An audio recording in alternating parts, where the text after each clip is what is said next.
gardeners to the jungle. Right now we're going to talk about something a little different. We're going to talk about native plants, because the only way that you can be an optimistic gardener is if you grow native plants, because they will grow and they will give you flowers and support the wildlife. Not so much food, but they'll give you beauty. So my assistants William and Jasleen are going to show you how to harvest some seeds from some of our native plants. And we're going to start with the Florida native dune sunflower. So this is a great plant for sunny, dry, sandy soil. Doesn't need to be watered. Does great all year round. Always covered in these gorgeous flowers. The native bees like it. The non-native colonizing honeybees not so much, and that's good because we don't want to feed the colonizers. Get them out of here. So to harvest seeds from this guy, you're going to go from these little dead flower heads here, and William's going to show you. You're just going to kind of crumble that into your hand, and you'll get a few of those. So that little black seed, that's the seed. The rest is the chaff, so that one didn't have many seeds in it. Just that one seed. Just that one. So let's see about this one. Yeah, this one has more in it. I'm just crumbling it. And that one has a good amount of seeds in it. All those little black seeds there. And then if you just want to keep the seeds, you can either use the wind or your breath to just blow away the chaff and leave the seeds in your hand. And you want a handy dandy seed collecting basket where you can have your seed collecting jar, and then later you can put those seeds either into an envelope or an old pill bottle if you're going to store more seeds for a longer period of time. Are you getting some good seeds, William? Yeah, I got a couple good seeds. You get any bugs in your hand? Not yet. Probably crawling up my legs. Probably. Now boots are a good thing in this garden because our yard has more roaches than my body has skin cells. So, unless you want a roach crawling up your pants, I always advise wearing boots. At least for me. Also snakes in Florida. Snakes too. Snakes are a thing. Not as many lately because they've all been dying here because of invasive reptile diseases brought in by pythons and other invasive reptiles. So, not so many snakes left here. Alright, so dune sunflower, that's a great plant, but we're going to go start harvesting seeds from another good native plant. Just come along, follow me.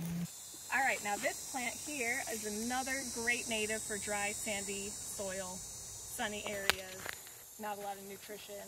And this is called the snow square stem or salt and pepper bush. And it has these cute little white flowers.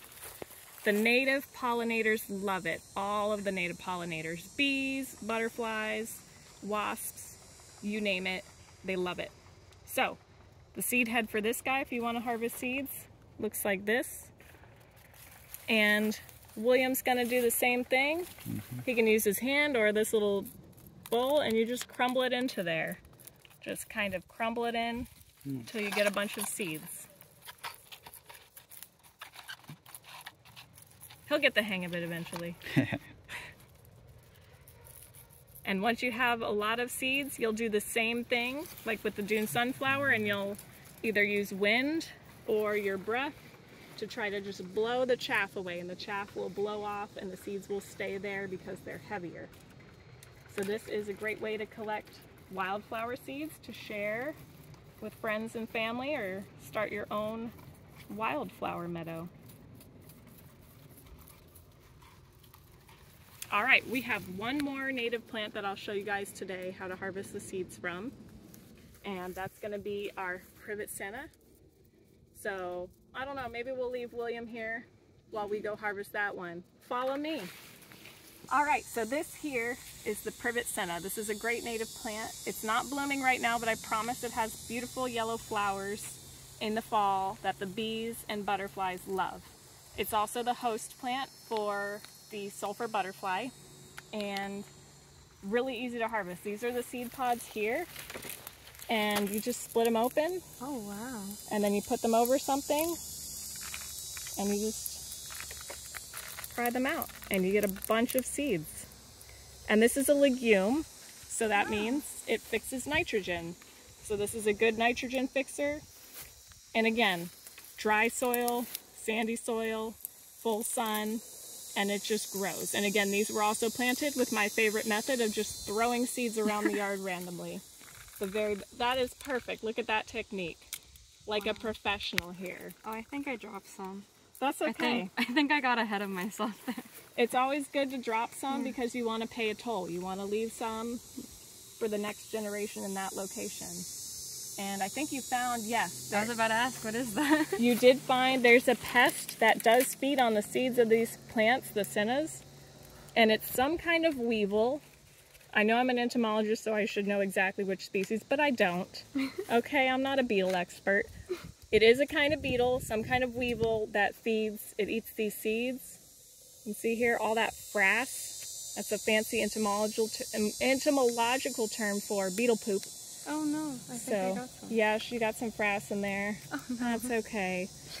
And yeah, they'll turn the seeds into just a pile of frass, and then it'll make its little cocoon there, its little pupal casing, and then it'll come out as an adult later.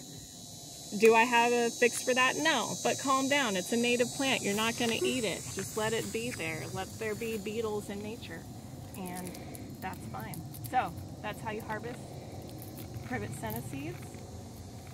And then you're going to share these seeds with friends and neighbors and grow some, give them plants, and help the environment, help the wildlife, help yourself. Thanks for watching.